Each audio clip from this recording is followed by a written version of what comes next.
Hello everybody, my name is Akah Nnani. I'm an actor and this is Stars Top 5. So I'm going to be telling you all about my my top 5 Nollywood movies. They have to be my best, right? But I'm going to start from number 5. And yeah, I will go with Out of Luck. The reason why I like Out of Luck, it was the first movie I actually saw at the cinemas, Nollywood movie that I actually saw that actually made me jump a lot and scream and shout and really, you know, get emotionally involved. Like, I actually also didn't always, I didn't anticipate the sequence of events. So it's not like there aren't other movies like that, but it was just the first that I had seen, and because that time I didn't used to go and watch Nigerian film in the cinema. So all of you that are doing like that is not good. You better change your ways. You have to invest in our Nollywood.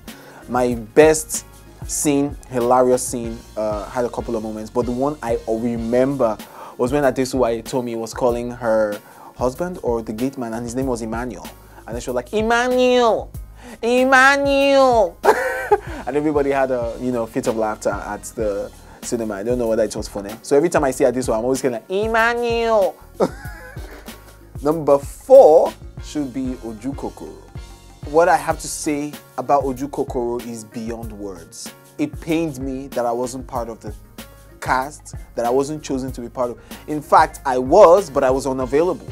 That's how much it pained me. When I now saw the final project, the final cut, like, I was just like, my God in heaven.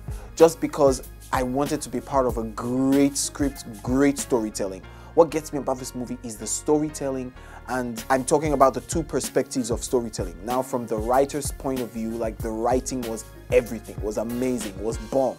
And then the editing. So the editor was in sync with the writer. It was just an amazingly told story. At the end, from the beginning of the movie to the last scene, you were with them. They held us till the end. The last scene made everybody was screaming. Everybody was like, whoa! Oju Kokoro, big ups to everybody who worked on it. Every actor, every writer, every producer. Number 3 has to be Royal Hibiscus Hotel.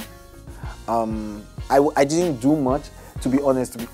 In this movie, I always tell people, I am the highest paid Waka Pass, and also the longest Waka Pass role in Nollywood with this movie.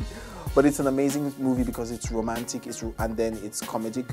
So it's a rom-com. I'm excited about it. It's coming out soon in the cinemas, but the trailers are out. I featured in it in a lot of scenes. So I was once again the funny guy who doesn't say much. Number 2 for me has to be Isoke. Now, Isoke is a visually beautiful film. It was just too beautiful to behold. You know how your bride walks down the aisle at church at your wedding day? That was how Isoke looked. Beautiful. For that, number 2. Again, it was an amazing story. Shout out to Jade. She worked hard on this movie. Everybody who worked on this movie too, shout out to you. Yes, I was also part of the cast, and so I was in the fame. So before I go into my number 1, I'm sure if you're just getting to the TV right now, you've missed it. But let me run you through it. So number 5, Out of Luck. Number 4, Oju Kokoro. Number 3, Royal Hibiscus. Number 2, Isoke. Hey! Now number 1. Now, just hold your seat and just accept it, because you can't do anything about it. My number 1 is Banana Island Ghost, and you have to go see the movies in the cinemas if you haven't seen it. Okay? Banana Island Ghost is the best movie and visual effects movie from Africa, to be honest. Like, it was just, to me, gra. Like, the director, the cinematographers, they were just like, let's show them we can shoot film. Let's show them we can take shots from helicopter, you know. And I just love Banana Island Ghost because, number 1, it just tells our stories, African stories, our own way. I mean, it gives us the opportunity to tell our lies, because you always believe that all the water in America is blue because they've shown it to you. You always believe that America is the land of gold because that's what Hollywood has told you. Now we have the chance to tell the world that Africa, Nigeria, is not a land filled with children dying of hunger and drinking, you know, brown water for thirst and, you know, eating only rice without stew. So to me, just the fact that they put so much money, so much effort, and so much time into that, kudos to them. Also because I was in it and I was the breakout star. Peace. Alright guys, that's my top 5 Nollywood movies, and you're watching Stars Top 5. Keep it locked on Tribe TV. Bye.